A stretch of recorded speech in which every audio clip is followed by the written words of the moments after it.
Where do I start? As John said, this last week was our 20th wedding anniversary, Wednesday and Thursday.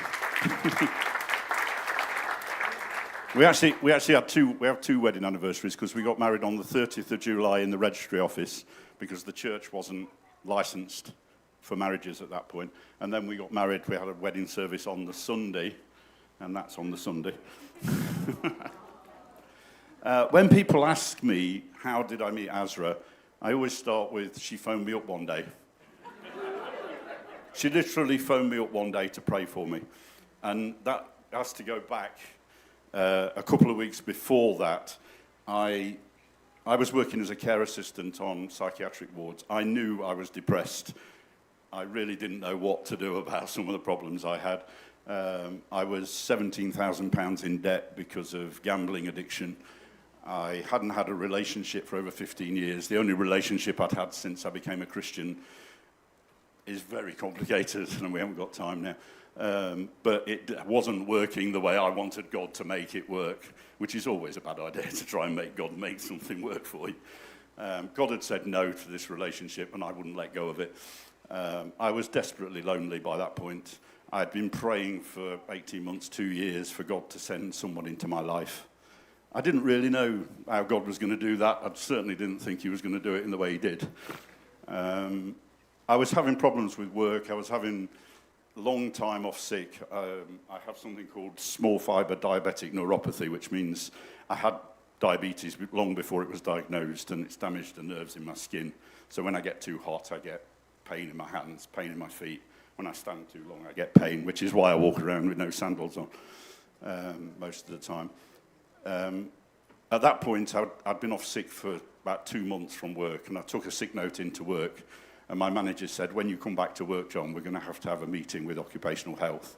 We're going to have to discuss your future, because this wasn't the first time I'd had this long time off sick. By the time I got home, I was thinking, I'm going to lose my job. I'm going to be unemployed. I'm going to probably end up bankrupt because I can't pay this £17,000 off. I thought, I'm going to be homeless. I lay on my bed and I thought, what is the point? What is the point in struggling with all this lot? And I thought, there's a drawer full of tablets behind me. And I half turned over to look at the tablets. And on top of the fridge was half a bottle of Southern Comfort. And I thought, if I drink that, take all these tablets, I won't wake up. It's just, that's just it. All of it will be gone.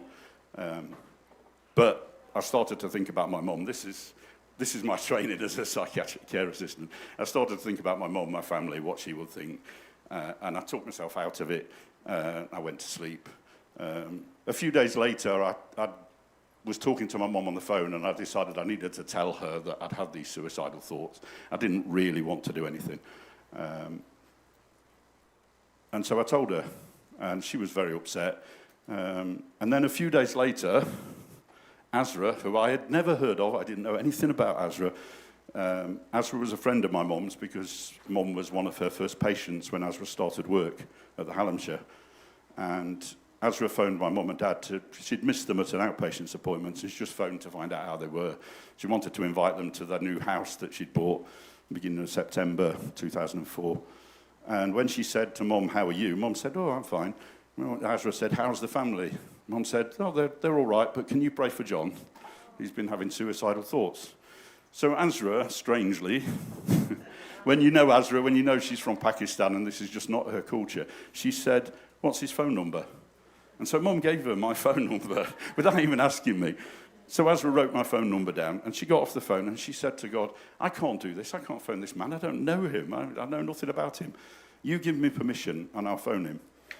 And 3 days later, she was reading and praying, and something from Psalms, God just said, this is for John, phone him.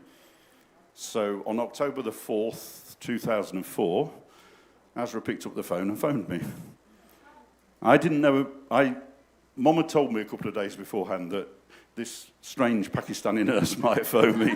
She's a bit enthusiastic. She thinks she's got a gift of praying for people. She might phone you. And I'd almost forgot about it, and I picked up the phone, and Azra said, hello, my name is Azra. And I said, oh, it's all right. I know who you are. She said, how are you? And I said, how much has Mum told you? And So we talked for about 3 hours. I just told her everything that was wrong in my life. I thought, if she's going to pray, she's going to pray for everything.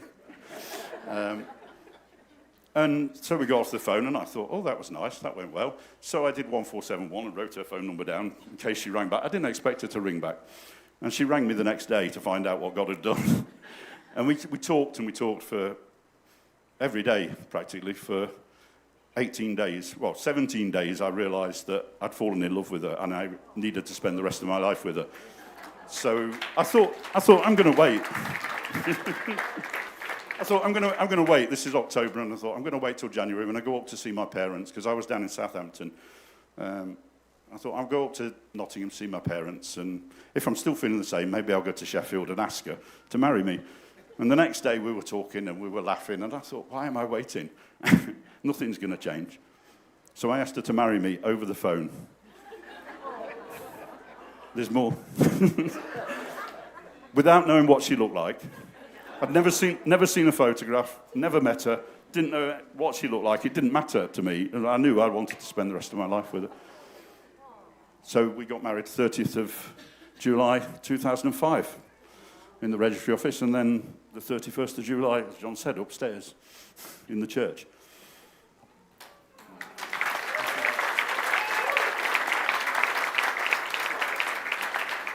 If I find it, I'll turn my phone on with one hand. There's just a scripture that I'd like to read from Psalm 34, starts at verse 4. I sought the Lord, and he answered me. He delivered me from all my fears. Those who look to him are radiant. Their faces are never covered with shame. This poor man called, and the Lord heard him. He saved him out of all his troubles. My troubles, the thing I was worried about was that I was going to be homeless, I was going to be unemployed, I was going to be bankrupt. Azra always reminds me that 4 or 5 months later, I handed in my notice. I left work and came to Sheffield. I was unemployed for a bit, but I've been working for the church for, must be 15 years now. I'm not homeless. In a month's time, we'll have paid off our mortgage.